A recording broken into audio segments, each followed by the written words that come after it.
Well, the AFL's biggest broadcast partner may already be getting cold feet.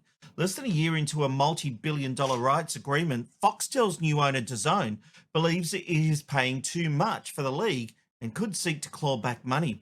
According to The Age, DAZN, which bought Foxtel for $3.4 billion last year, now considers the AFL deal overpriced with limited potential for subscriber growth.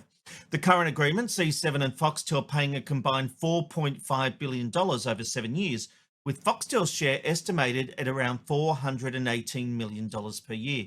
Industry sources say Foxtel was pushed to its financial limit to outbid a rival Paramount offer that could have delivered $6 billion over 10 years to the AFL. Now, following DAZN's termination of major European soccer deals and public comments about operating at a loss, questions are being raised about whether the AFL agreement could be renegotiated. Foxtel insists no discussions have taken place and says it remains committed to delivering live 4K coverage of every match for years to come. But behind the scenes, the message appears clear. The world's most expensive sports rights deals are no longer untouchable. This is really, really important. Mark my words on this. So, DAZN wants a sporting channel. It bought Foxtel. But the thing it has realised is that AFL and NRL don't travel overseas. And when you look at the deals reached for the AFL and the NRL, they're much bigger than realistically what the market... Now, the market is whatever the market will pay.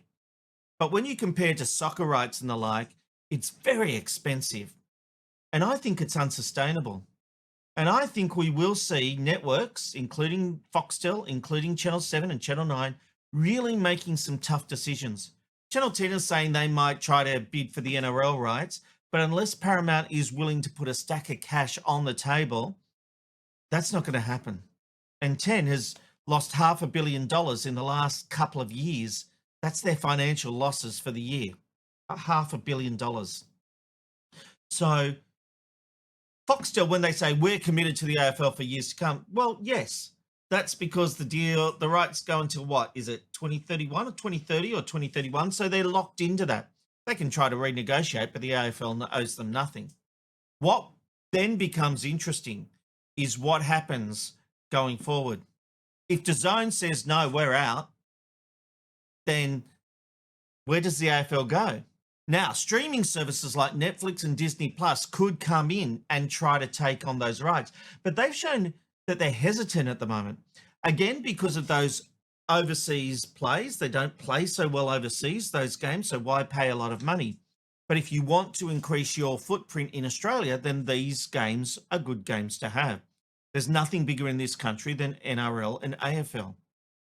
But they've shown a reluctance because of our anti-siphoning laws. You see, the games have to be on free-to-air TV. Now, somehow, and I still can't work out how this happened, Foxtel does get exclusive games each round. And I think that's been allowed to slip under the radar. But there's a limit to that. They can't have semi-finals and grand finals and things like that, state of origin. So if a streaming service like Netflix comes in, it has to understand that a 7 or a 9 or a 10 or ABC has to have the free-to-air rights.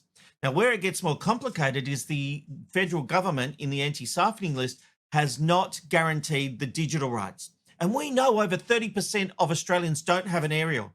60% of Australians watch free-to-air TV through the apps, 9 Now, 7 Plus, 10 Play.